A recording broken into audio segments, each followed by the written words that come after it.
ठीक है। अब अगर हम इनकी संरचना की एक बार नॉर्मली बात करते हैं तो किस किस, सबसे पहले तो हमें देखने को मिलेंगे वर्टिब्रेट्स में, केवल और केवल वर्टिब्रेट्स में ही देखने को मिलेंगे।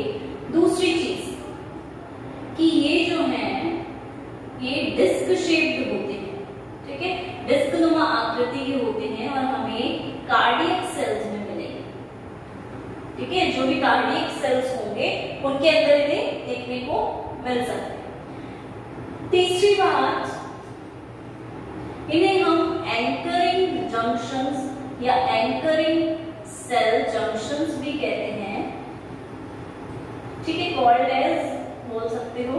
और इसीलिए इनका एक और नाम है मैक्यूला एडहेरेंस, मैक्यूला एडहेरेंस, जिसका मतलब भी होता है एडहियर करना, अटैच करना, राइट। देन नेक्स्टली बात करते हैं इनकी, तो हम यहाँ देख रहे हैं कि इनकी स्ट्रक्चर में हमें इंटरसेल्यूलर फिलामेंट्स देखने को मिलते हैं।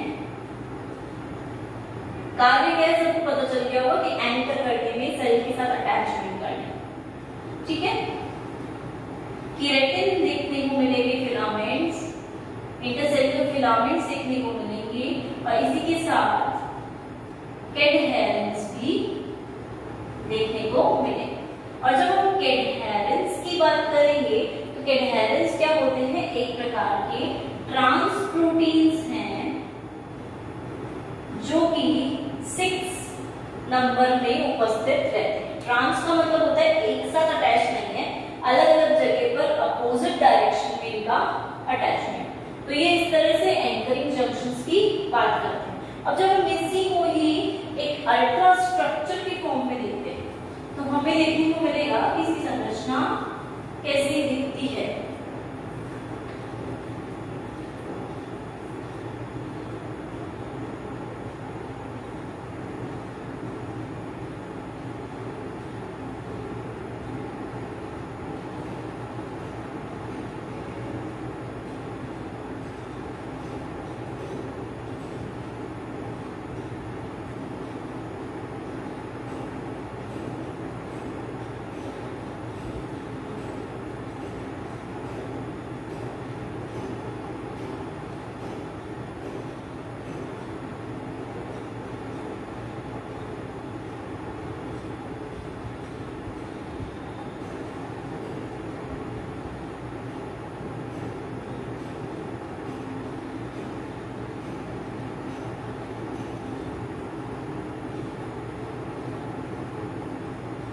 ठीक है, इस प्रकार से कुछ संरचना हमें देखने को मिलेगी।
हम ये देखते हैं यहाँ पे कैसे संरचनाएं उपस्थित हैं, किस तरह से यहाँ पर अटैचमेंट्स।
इसलिए हम इसको बोलते हैं इंटर सेल्यूलर स्पेस।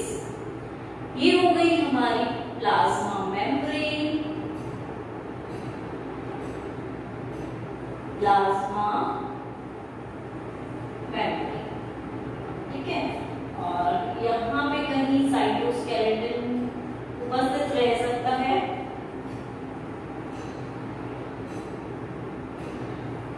ये हुए हमारे फिलामेंट्स, केराटिन के फिलामेंट्स, ठीक है। ये हुई इधर की तरफ बात करते हैं अगर तो सेल मेम्ब्रेन,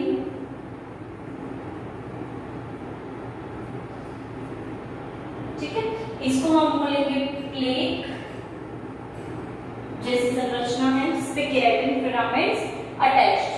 अब बीच में यहाँ पर हम मानते चलते हैं कि यहाँ पर कुछ मॉलिक्यूल्स उपस्थित है, जैसे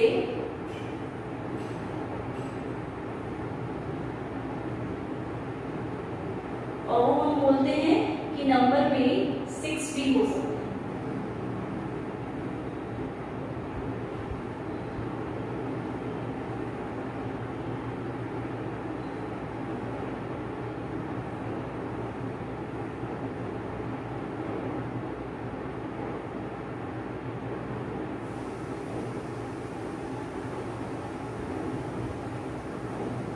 ठीक है, इस तरह से ये मॉलिक्यूल्स यहाँ उपस्थित होते हैं, इनको हम बोलते हैं कैडहेरेंस। और हमें ये ट्रांसमेम्ब्रेन प्रोटीन क्यों बोलते हैं पता चल गया होगा कि एक यहाँ से अटैच है, यहाँ से, फिर यहाँ से, यहाँ से। अगर सारे एक जगह होते तो हम उसे ट्रांस नहीं बोलते, ठीक है, सिस प्रोटीन्स बोलते सिस प्रकार। लेकिन ये क्योंकि अलग अलग अपोजिट डायरेक्शन में अटैच है इसलिए कैडहेरेंस को हम ट्रांस प्रोटीन्स कहते हैं, ठीक है। ये चीज, और ये होते कितने हैं? 6 होते हैं, जो कि अंदर की तरफ इंटरसेल्यूलर स्पेस में बीच की तरफ प्रेजेंट रहते हैं, ठीक है। तो इस तरह की अल्ट्रा स्ट्रक्चर संरचना हमें डेस्मोसोम्स की देखने को मिल जाती है, ठीक है, जिनका कार्य है एंकरिंग का। अब इन्हीं डेस्मोसोम्स को हम विभिन्न प्रकार में बांटते हैं, ठीक है। इनके डिफरेंट टाइप्स हमें देखने को मिल जाते हैं, वो टाइप्स देख लेते हैं।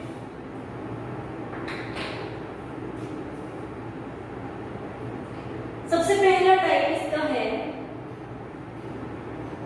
बेल्ट डेस्मोसोम, ठीक है। ये प्रेजेंट कहाँ होते हैं? जो हमारे टाइट जंक्शंस होते हैं, जैसे ये टाइट जंक्शंस हैं, राइट, इनके यहाँ पर इनकी उपस्थिति देखी जाती है, ठीक है। अब बेल्ट की तरह बोल रहे हैं डेस्मोसोम को, इसका मतलब ही क्या हुआ कि ये जो है ये बैंड के रूप में प्रेजेंट रहेंगे, ठीक है। प्लाज्मा मेम्ब्रेन में बैंड के रूप में ये उपस्थित रहेंगे, दैट मींस एक बैंड बना रहे हैं चारों तरफ से, ठीक है। दूसरी चीज हम ये बोलते हैं कि इनमें फाइन फिलामेंट्स प्रेजेंट होते हैं। कहाँ पे? जो इनकी इंटरसेल्यूलर स्पेस होती है, कि ये जो स्पेस है इनके अंदर कुछ फाइन फिलामेंट्स जैसी संरचनाएं यहाँ पर उपस्थित रहती हैं, जो कि बैंड के रूप में भी व्यवस्थित हैं। और तीसरी चीज अगर हम इसके फंक्शन की बात करें कि इनका कार्य क्या हो सकता है, तो इनका फंक्शन होता है प्लाज्मा मेम्ब्रेन की शेप जो होती है उसको चेंज करना, ठीक है। प्लाज्मा मेम्ब्रेन की शेप चेंज कर सकते हैं, ये इनमें बहुत माहिर होते हैं, तो इस तरह से इनकी शेप चेंज कर सकते हैं, ठीक है। दूसरी अगर हम बात करते हैं बेल्ट डेस्मोसोम के बाद सेकेंड डेस्मोसोम की, तो उसको हम बोलते हैं स्पॉट डेस्मोसोम, ठीक है। इन्हें हम रिवर्टेड या एक तरह से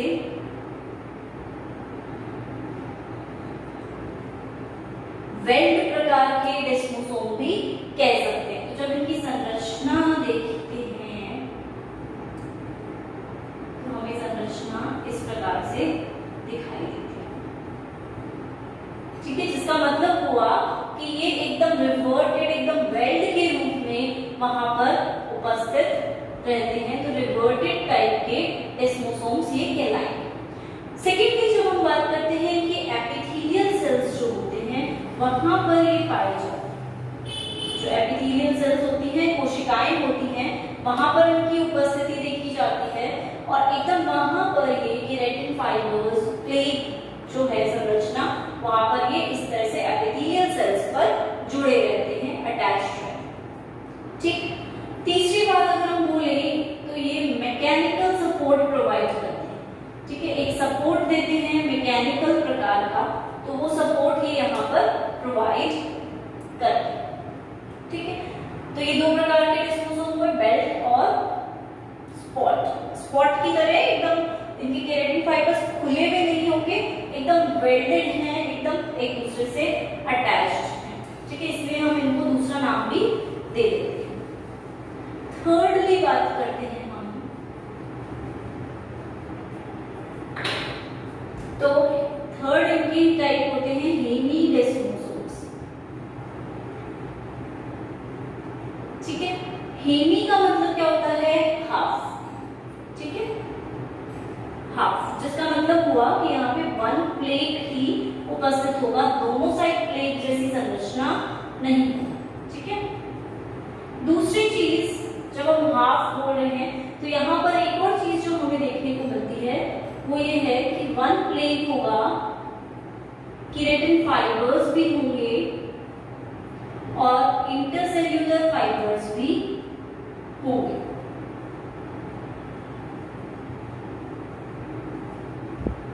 ठीक है, दूसरी चीज, अब इनमें जो हमने बोला कैडहेरेंस है, ठीक है, उन कैडहेरेंस होंगे, बिल्कुल हमने बोला कि डेस्मोसोम्स जैसे ही संरचना है, बस हाफ प्लेट है, लेकिन जो कैडहेरेंस है, कैडहेरेंस की जब हम बात करते हैं तो कैडहेरेंस में इसमें कोटिंग होगी, वो भी किसकी कोटिंग होगी? कोलेजन। ठीक है, यहाँ पे कोटिंग पाई जाएगी कैडहेरेंस में, कोलेजन की कोटिंग होगी, प्लस प्लेट जो है वहां पे भी कोलेजन की कोटिंग पाई जाएगी। तो इसके कारण इनकी संरचना थोड़ी सी इससे डिफरेंट होती है, क्योंकि यहाँ पे ऐसा कोलेजन फाइबर वहां पर कोटिंग के रूप में उपस्थित नहीं होता। ठीक है, अब फोर्थ टाइप की हम बात करेंगे तो उसे हम बोलते हैं सेप्टेट डेस्मोसोम। ठीक है, सेप्टेट प्रकार का डेस्मोसोम है। तो सेप्टेट का मतलब ये होता है अलग करना, सेपरेट करना। तो यहाँ हम क्या देखेंगे, ये मोस्टली इनवर्टिब्रेट्स में पाया जाता है। ठीक है, इसके बीच में कोई इंटरसेल्यूलर स्पेस नहीं होगी। ठीक है, इसी के साथ यहाँ पर कोई भी हम बोल सकते हैं इंटरसेल्यूलर स्पेस नहीं होगी और प्लेट जैसी संरचना देखने को नहीं मिलेगी। ठीक है, ये दोनों नहीं होगा। और हम बोलेंगे कि जो सब्सटेंसेस होते हैं, क्योंकि सेप्टेट है, सब्सटेंसेस होते हैं, इंटरसेल्यूलर स्पेस नहीं है, अलग अलग रह सकते हैं। तो एक चीज और जो देखने को मिलती है कि इंटरसेल्यूलर स्पेस नहीं होने के कारण कैडहेरेंस मॉलिक्यूल्स जो है वो भी वहां पर एब्सेंट हो सकते हैं। तो कैडहेरेंस की भी जरूरी नहीं है प्रेजेंस यहाँ पर देखी जाए, मोस्टली एब्सेंट ही देखते हैं हम। प्लस इसका काम होता है सेल्यूलर कम्युनिकेशन। ठीक है, कम्युनिकेशन में ये बहुत ज्यादा हेल्पफुल रहते हैं। ठीक है, यहाँ पर प्लाज्मा मेम्ब्रेन दोनों एक दूसरे के बहुत ज्यादा पास आ जाएंगी, तो बहुत अच्छे से सेल के बीच में कम्युनिकेशन हो पाता है। तो इस तरह से ये 4 टाइप के डेस्मोसोम्स यहाँ पर हमने देखे हैं।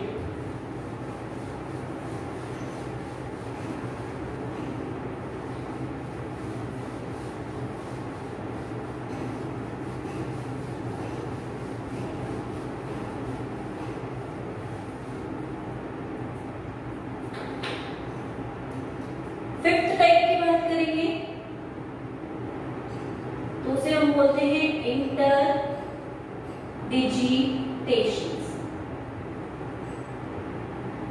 राइट, इंटरडिजिटेशन।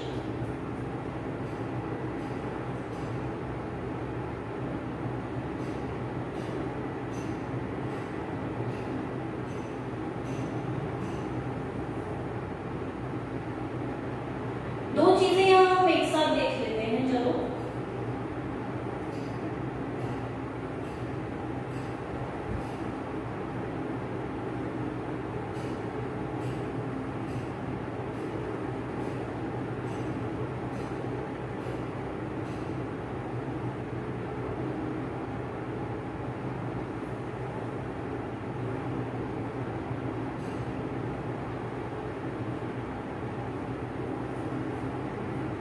दो चीजें यहाँ एक साथ देखिए।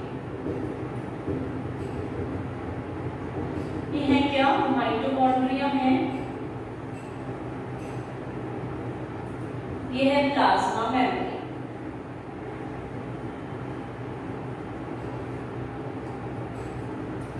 यहाँ पे बात करते हैं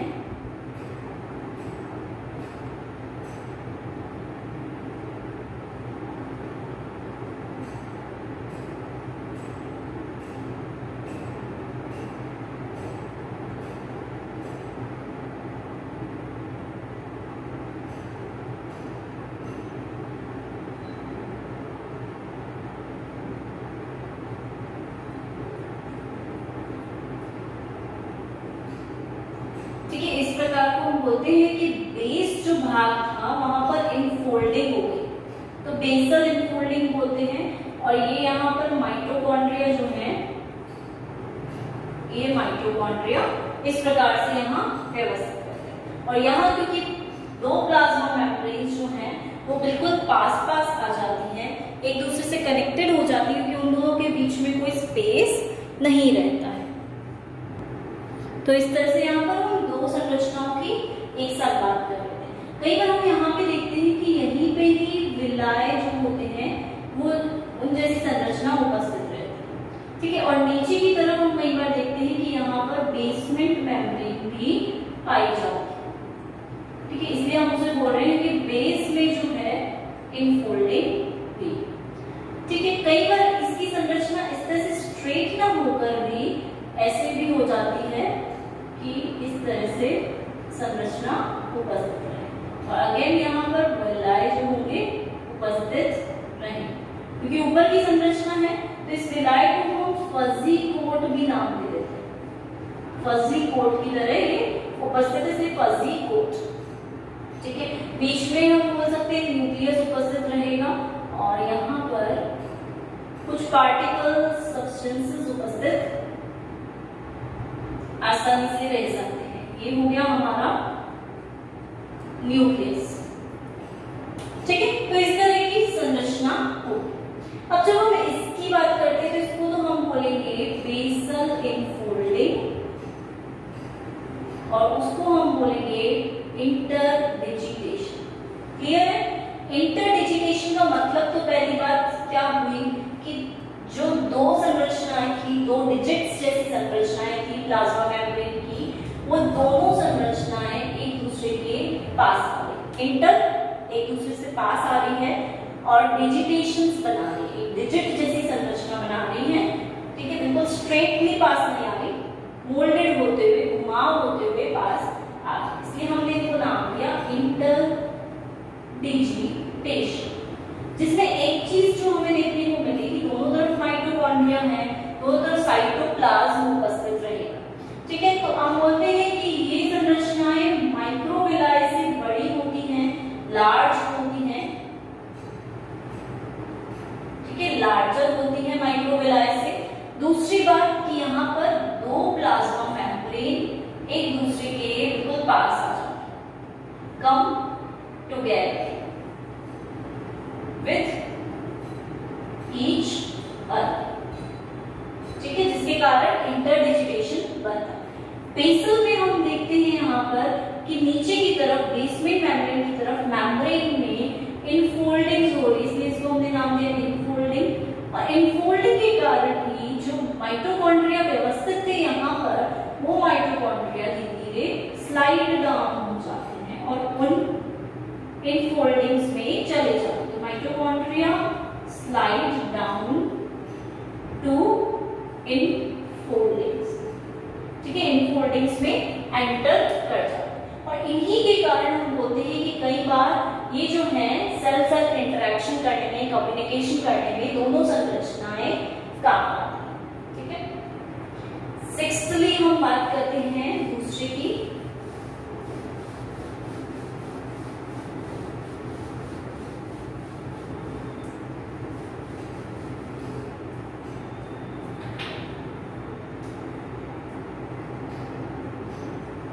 प्लांट इंटरेक्शन कि हम बोल रहे हैं प्लांट में भी इंटरेक्शंस होते हैं और उस इंटरेक्शन को हम बोलते हैं प्लाज्मोडेस्मेटा, ठीक है, प्लाज्मोडेस्मेटा। अब हमने बात की कि प्लांट्स में क्या प्रेजेंट होती है, तो सेल वॉल प्रेजेंट होती है, इसलिए उनके अंदर इंटरेक्शंस जो होते हैं वो हमें बहुत रेयरली देखने को मिलते हैं, क्योंकि सेल वॉल अगर वहां प्रेजेंट है तो एक सेल्यूलोज की बनी हुई है वो, तो वहां पे कम्युनिकेशन नहीं कर पाएंगे सेल्स आपस में, तो इसलिए प्लाज्मोडेस्मेटा जैसी संरचना देखने को मिलेगी कि ये सेल वॉल जो है इनके बीच में कुछ ट्यूब्यूल जैसी संरचना मिलती है, तो उसे हम बोलते हैं प्लाज्मोडेस्मेटा, ठीक है। और वो मेम्ब्रेन कैसी होती है, ट्यूब्यूल जैसी होती है, जो कि दो सेल्स को कनेक्ट करती है, ठीक है, सेल्स को कनेक्ट करती है। इसी के कारण क्या होता है, जो भी सब्सटेंसेस हैं उनका मूवमेंट हो पाता है to and fro,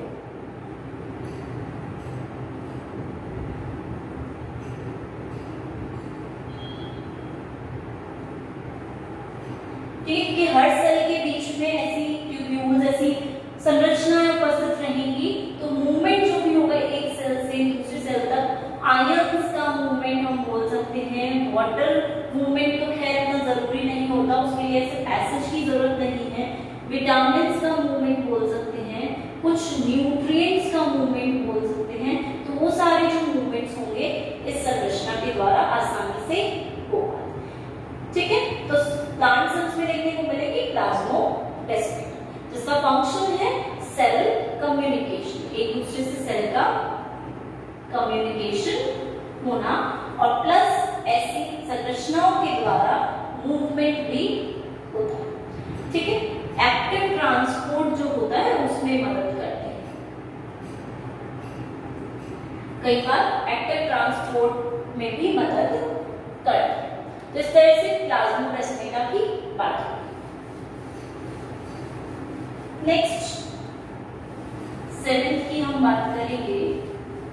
plant cell वैसे संरचना में अगर हम देखते हैं तो इस तरह से होते हैं, हमें पता है, ठीक है, और ऐसे प्लांट सेल्स एक दूसरे से अटैच रहते हैं इनके द्वारा, तो इस तरह की संरचना हमें देखने को मिल जाती है आसानी से। और क्योंकि हम बोल रहे हैं कि कोई सेल वॉल नहीं है, तो सेल वॉल की संरचना यहाँ उपस्थित रहती है, प्लाज्मा मेम्ब्रेन काफी अंदर होगी, तो उसके कारण हम देखते हैं प्लाज्मा मेम्ब्रेन में चेंजेस बहुत कम देखने को मिलते, ठीक है। अब नेक्स्ट हम बात करते हैं सिग्नलिंग की या सिग्नलिंग मॉलिक्यूल्स की। पहली बात तो जब हम सिग्नलिंग की बात करते हैं तो सिग्नलिंग को हम दो प्रकार से डिवाइड कर सकते हैं। एक हमारी होती है सेल सिग्नलिंग, ठीक है, एक होती है न्यूरॉन सिग्नलिंग, राइट। ये दो प्रकार की सिग्नलिंग हमें देखने को मिल सकती है। जब पहली बार हम बात कर रहे हैं सेल सिग्नलिंग की, तो इसका मतलब क्या होगा कि सेल्स और दो सेल्स जो हैं वो आपस में सिग्नलिंग कर रहे हैं, ठीक है। सिग्नलिंग मॉलिक्यूल्स में रिसेप्टर्स की नीड भी होती है, ठीक है, कुछ रिसेप्टर्स होते हैं जो प्रोटीन नेचर के होते हैं और उनकी काफी नीड रहती है यहाँ पे, राइट। ये चीज हम बोल रहे हैं। दूसरी चीज, क्योंकि रिसेप्टर्स हैं तो ये एक दूसरे के बीच में कुछ मॉलिक्यूल या लिगेंड की भी जरूरत पड़ेगी, ठीक है, जिसे हम लिगेंड कहते हैं, वो भी प्रोटीन नेचर का हो सकता है, और इस रिसेप्टर पे आके बाइंड कर सकता है, जिसके कारण सेल को सिग्नलिंग मिल सके। ठीक है। दूसरी चीज, सिग्नलिंग पैराक्राइन प्रकार की हो सकती है, ऑटोक्राइन प्रकार की भी हो सकती है।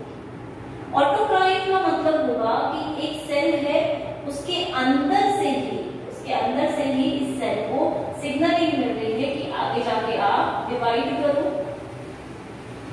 ठीक है, या तो डिवाइड करो या फिर आगे जाके डेवलपमेंट करो। और पैराक्राइन का मतलब क्या हो जाएगा कि एक सेल है, उसके पास में एक और सेल है, ठीक है, वहां से उसे नेबर सेल से, जो उसका नेबर है, पास वाला है, उससे सिग्नलिंग मिल रही है, पास वाली सेल से सिग्नलिंग मिल रही है, जिसके कारण ये कुछ फंक्शन परफॉर्म करता है। ठीक है, तो पैराक्राइन सिग्नलिंग हमेशा आसपास के सेल से मिलती है, ऑटोक्राइन सिग्नलिंग सेल के अंदर से ही मिल जाती है, जिससे वो आसानी से डिवाइड या डेवलपमेंट कर सकते हैं। आगे की जो प्रोसेसेस हैं उनको कंटिन्यू रख सकते हैं। तो ये चीज हमें क्लियर है, पैराक्राइन और ऑटोक्राइन सिग्नलिंग किस प्रकार से यहाँ पर हो रही है। राइट। दूसरी चीज एक और जो देखने को मिलती है, कभी कभार हम बोलते हैं एंडोक्राइन सिग्नलिंग, जिसका साफ साफ मतलब यही होता है कि एंडोक्राइन है मतलब वहां पर ग्लैंड्स या डक्ट्स हैं। ठीक है, ग्लैंड्स तो है, इसके अलावा जो डक्ट्स होती हैं वो वहां पर है या नहीं है, ऑफ कोर्स वहां पर उपस्थित नहीं। तो जब तो हम बात करेंगे एंडोक्राइन की, तो यहाँ पर ग्लैंड्स तो हैं लेकिन डक्टलेस है ये। तो इसलिए ये क्या करते हैं, हार्मोन्स को सिक्रीट करते हैं और एक टारगेट जगह पर ले जाते हैं। तो जहां टारगेट जगह पर ले जाएंगे, वहां के सेल्स को डिवाइड करने के लिए प्रेरित करेंगे या एक्टिवेट करेंगे, ताकि उनमें आगे जाकर डिवीजन हो सके, डेवलपमेंट हो सके। तो यहाँ पर एक इम्पॉर्टेंट चीज और जो हमें देखने को मिली हुई है कि टारगेट सेल का होना भी बहुत ज्यादा जरूरी है। अगर ये टारगेट सेल नहीं होगा तो हम डिवाइड किसको करेंगे, आगे जाके डेवलपमेंट किसका करवाएं, इसलिए इसकी नीड होना भी काफी जरूरी हो जाता है। और ये होगा तो यहाँ पे सिग्नलिंग प्रोसेस वर्क करके डेवलपमेंट करा सकते। तो ये कैसे हम बोले, ऑटोक्राइन में सेल खुद से बात कर रहा है, पैराक्राइन में आसपास के सेल से कम्युनिकेशन कर रहा है, इंटरैक्ट कर रहा है, और एंडोक्राइन में भी बहुत दूर से भी इंटरैक्शन है, लेकिन हार्मोन के बेसिस पर इंटरैक्शन है, जिसके कारण आसानी से हम बोल रहे हैं कि सेल में सिग्नलिंग हो जाती है। राइट। तो ये तो हमारी बात हुई थी सेल सिग्नलिंग की, कि किस प्रकार से सिग्नलिंग मॉलिक्यूल्स आसपास में जाके सिग्नलिंग करते हैं। सेकेंडली हम बात करते हैं न्यूरॉन सिग्नलिंग की। ये न्यूरॉन्स में भी सिग्नलिंग प्रोसेस होता है और इनके बीच में जो गैप होता है उसको हम न्यूरॉन जंक्शन कह सकते हैं। राइट, क्योंकि न्यूरॉन्स के बीच का गैप है, इसलिए हमने इनको नाम दिया है न्यूरॉन जंक्शन। अब न्यूरॉन्स की अगर बात करते हैं तो न्यूरॉन्स जो होते हैं एक दूसरे से कनेक्टेड रहते हैं। राइट, और कनेक्शन जो होता है वो किस तरह से होता है, इन दोनों के बीच में एक प्रकार का सिनेप्स पाया जाता है। ठीक है, ये सबको पता है, न्यूरॉन्स के बीच में सिनेप्स पाया जाता है। तो ये दोनों सिग्नलिंग करते हैं। तो हम बोलेंगे कि जो एंड पार्ट होता है न्यूरॉन्स, टर्मिनल भाग होता है, एंड पार्ट होता है, वो जो है न्यूरॉन्स के डेंड्राइट भाग से कांटेक्ट करता है। राइट, इसी तरह का कांटेक्ट कुछ होता है वहां पर, ये हम देखते हैं। ठीक है, इसी कुछ प्रकार का कांटेक्ट देखने को मिलेगा।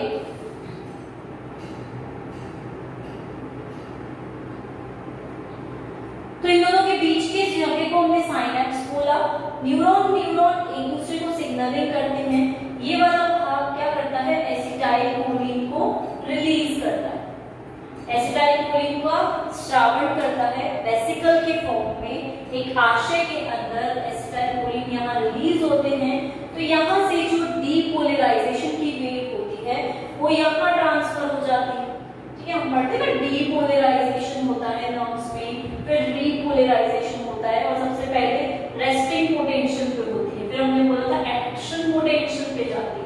जैसे हम डीपोलराइजेशन कहते हैं, फिर रीपोलराइजेशन, फिर वापस से नॉर्मल आ जाता है। तो जैसे यहाँ पर डीपोलराइजेशन हुआ, चेंज हुआ, तो एसिटाइलकोलिन के वेसिकल्स जैसे ही यहाँ पर रिसेप्टर जो उपस्थित होगा उस पे आके बाइंड करेंगे, वैसे ही क्या होगा, इनमें भी डीपोलराइजेशन की जो वेव होती है, तरंग होती है, वो आगे की तरफ ट्रांसफर कर दी जाएगी। ठीक है, तो इस तरह से यहाँ ट्रांसफर क्रिया होगी और न्यूरॉन्स में सिग्नलिंग होगी कि एक न्यूरॉन के पास जो इंफॉर्मेशन है वो इंफॉर्मेशन ये दूसरे न्यूरॉन के पास भेज रहा है, किसके फॉर्म में, एक न्यूरोट्रांसमीटर के फॉर्म में, जो कि यहाँ एसिटाइलकोलिन है। और एसिटाइलकोलिन बना कहां से था, माइटोकॉन्ड्रिया से ये बनता है। तो इस प्रकार की सिग्नलिंग को हम न्यूरॉन सिग्नलिंग बोलते हैं, जिसके अंदर न्यूरॉन्स के बीच के एरिया को न्यूरॉन जंक्शन कहा जाता है। ठीक है, और इनमें आगे की तरफ इंफॉर्मेशन जाएगी, फिर यहाँ से इंफॉर्मेशन जाएगी हमारे ब्रेन तक, राइट, और ब्रेन से फिर टारगेट ऑर्गन्स तक कि क्या कार्य करवाना, कौन सा फंक्शन परफॉर्म करना।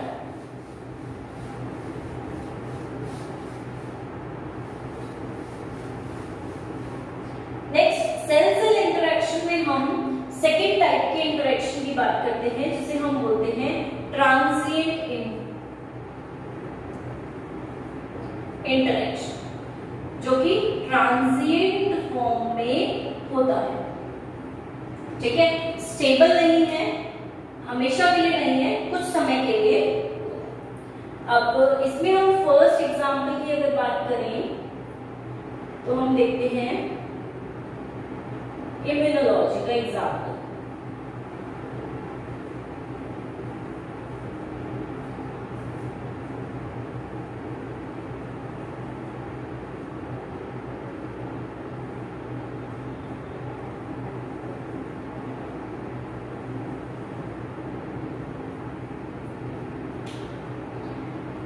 ठीक है, दूसरा एग्जांपल हम देखेंगे बैक्टीरिया का,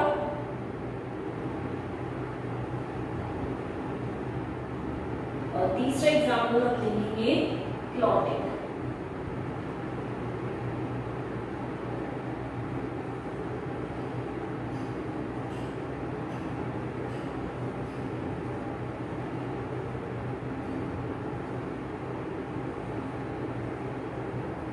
तो यहाँ पर इस तरह के इंटरेक्शंस भी हमें देखने को मिले।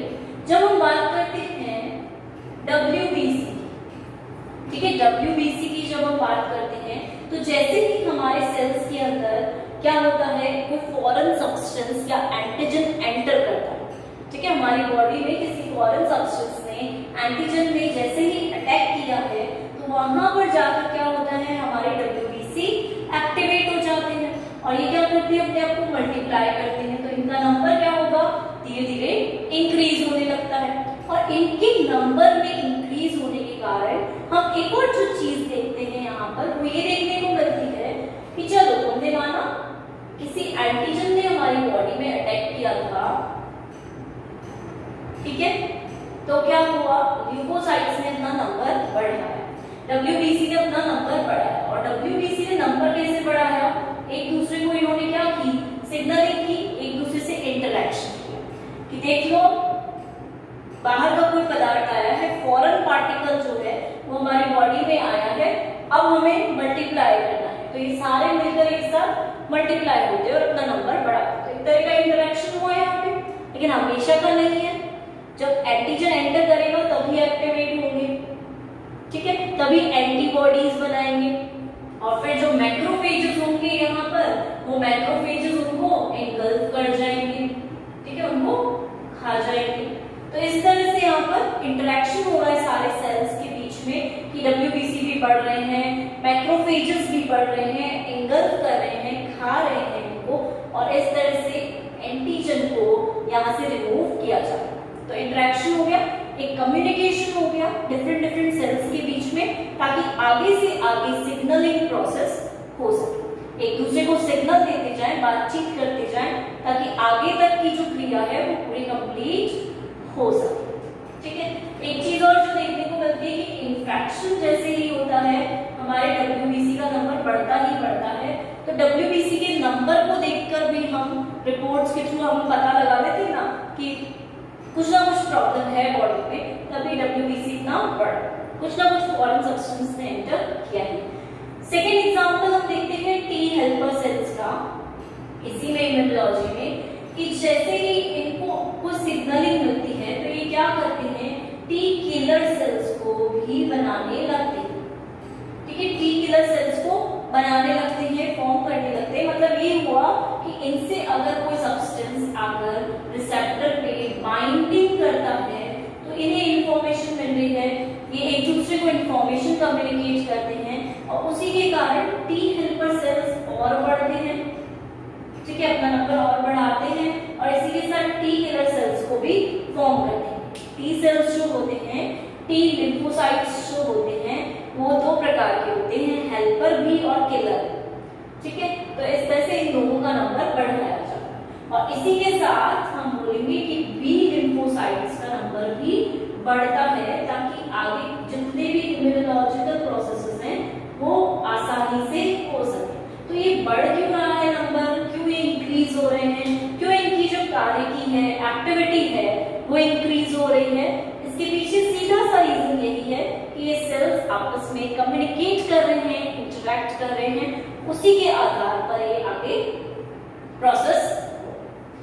सेकेंड एग्जाम्पल को हम देखते हैं बैक्टीरिया में, देखते हैं यहाँ पर हम ऑब्जर्व करते हैं कि जो होमोसीरिन लैक्टोन्स होते हैं ये बैक्टीरिया के द्वारा सिक्रीट किए जाते हैं, होमोसीरिन लैक्टोन्स।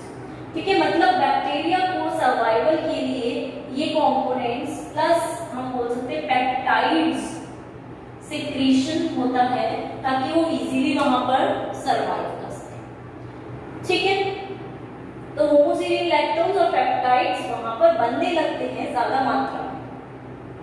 ठीक है, बैक्टीरिया के अंदर। दूसरी चीज जो हमें बैक्टीरिया में देखने को मिली है कि वहां पे एक बायोफिल्म नाम की संरचना भी बनाई जाती है। कैसे कि इनमें जो सेल वॉल्स होती हैं या हम बोल सकते हैं सेल मैटर होता है, वो बिल्कुल पास पास आ जाता है। ठीक है, बैक्टीरिया में सेल मैटर जो होता है बिल्कुल पास पास आ जाता है, अरेंज हो जाता है, जिसके कारण बायोफिल्म बैक्टीरिया में बनती है। और अगर ये सब पास पास आ जाते हैं मटेरियल्स, तो इसके कारण बाहर का एनवायरनमेंट चेंज होने पर भी इन पर ज्यादा कोई प्रभाव नहीं पड़ता। ठीक है, क्योंकि ये आपस में एक दूसरे से इंटरैक्ट कर रहे हैं, एक दूसरे से मिल रहे, बातचीत कर रहे हैं, तो इस तरह की संरचना बनाने के बाद एनवायरनमेंट अगर वर्स्ट भी हो जाता है तो भी इन पर प्रभाव नहीं पड़ेगा। ठीक है, तीसरी चीज क्लॉटिंग की बात करते हैं कि हम जब नॉर्मली बात कर रहे हैं, सपोज हमारी लग जाती है वहां पे, ठीक है, ब्लड फ्लो कर रहा है, तो वहां पर भी सेल्स में कम्युनिकेशन होता है। ठीक है, कुछ प्रोटीन्स होते हैं और कुछ प्लेटलेट फैक्टर्स होते हैं। वैसे तो प्लेटलेट फैक्टर्स हम बोलते हैं 13 प्लेटलेट फैक्टर्स पाए जाते हैं हमारी बॉडी में, लेकिन वो प्लेटलेट फैक्टर्स आपस में कम्युनिकेशन करके, एक दूसरे से मिलके, एक दूसरे से इंटरैक्ट करके क्या करते हैं, क्लॉटिंग को प्रमोट करते हैं। ठीक है, रक्त का जो थक्का होता है उसको बनाने में हेल्प करते हैं ताकि जहां चोट लगी है वहां सब कुछ बाहर ना बह जाए। ठीक है, वहां थक्का बच जाएगा तो सब कुछ रुक जाएगा। तो यहाँ पर हम बोलते हैं कि प्लेटलेट फैक्टर्स होते हैं विभिन्न, और इसी के साथ कुछ क्लॉटिंग फैक्टर्स भी होते हैं जो वहां पर उपस्थित रहते हैं। ठीक है, और ये सारे आपस में मिलकर क्या करते हैं, क्लॉटिंग को करवाते हैं। अब एक चीज जो हमें देखने को मिलती है कि जब ये सारे फैक्टर आपस में मिलते हैं, सपोज हमने बोला प्लेटलेट फैक्टर मिल गए, ठीक है, Mg+2 मिल गया, इसी के साथ कैल्शियम मिल गया, इसी के साथ प्रोथ्रोम्बिन वगैरह सब मिल जाते हैं, थ्रोम्बोनोजन सब, तो क्या होगा, प्रोथ्रोम्बिन को थ्रोम्बिन में बदल देंगे। ठीक है, और थ्रोम्बिन में अगर ये बदल जाते हैं तो थ्रोम्बिन अगर एक्टिव है, सक्रिय अवस्था में है, तो ये क्या करेगा, जो फिब्रिनोजन होगा हमारा उसको बदल देगा फिब्रिन के अंदर। और फिब्रिन क्या है हमारा, एक्टिव है, ठीक है। तो ये क्या करेगा, डेंस नेटवर्क लाइक संरचना जो होती है वो बनाएगा, और उस नेटवर्क में वो जो हम बोलते हैं कि बहुत सारा नेटवर्क बन जाएगा फाइबर्स का, तंतुओं का, तो यहाँ क्या देखने को मिलेगा कि जो क्लॉट हुआ है वो यहीं पर आकर रुक जाएगा, ठीक है। बाहर की तरफ ब्लड फ्लो नहीं हो पाएगा फिब्रिन के कारण। तो इसका मतलब ये हुआ कि सेल्स ने आपस में कम्युनिकेशन किया और फिर क्लॉटिंग में हेल्प की। तो बहुत सारे सेल्स आपस में मिलते थे। क्लॉटिंग फैक्टर्स की बात करते थे हम, तो यहाँ पर 13 क्लॉटिंग फैक्टर्स देखने को मिले, ठीक है। प्लेटलेट फैक्टर्स भी काफी सारे होते हैं, तो वो सारे एक दूसरे से इंटरैक्ट करके इस तरह से सिग्नल कर। तो दो प्रकार के इंटरेक्शन पढ़े हमने, पहला स्टेबल था, दूसरा ट्रांजिएंट प्रकार का था, जहां पे चेंजेस होते थे, जब नीड होगी तभी इस प्रकार का इंटरेक्शन देखने को मिल सकता है, अदरवाइज ऐसा इंटरेक्शन देखने को हमें नहीं ही मिलता। एक और इंटरेस्टिंग चीज जो है ये याद रखना कि क्लॉटिंग फैक्टर 8 जो होता है वो काफी इंपॉर्टेंस रखता है। क्लॉटिंग फैक्टर 8 को हम एंटी हीमोफिलिक फैक्टर भी बोलते हैं, ठीक है। जो हीमोफीलिया होता है जिसमें ब्लड बहुत ज्यादा फ्लो कर जाता है डायरेक्टली, तो उसके अगेंस्ट वो वर्क करता है। तो वो अगर हमारी बॉडी में प्रॉपर है तो हीमोफीलिया की कंडीशन देखने को मिलती ही नहीं। लेकिन अगर वो हमारी बॉडी में प्रॉपर नहीं होता है तो हीमोफीलिया की कंडीशन देखने को मिलती है। इसका मतलब एंटी हीमोफिलिक फैक्टर 8 फैक्टर है जो काफी ज्यादा इंपॉर्टेंस रखता है हमारे क्लॉटिंग। और हमारा जो 13 फैक्टर है वो है फिब्रिन, ये भी एक तरह का ब्लड क्लॉटिंग फैक्टर ही है और काफी ज्यादा इंपॉर्टेंस रखता है। बाकी कैल्शियम मैग्नीशियम भी एक प्रकार से फैक्टर्स में ही आते हैं।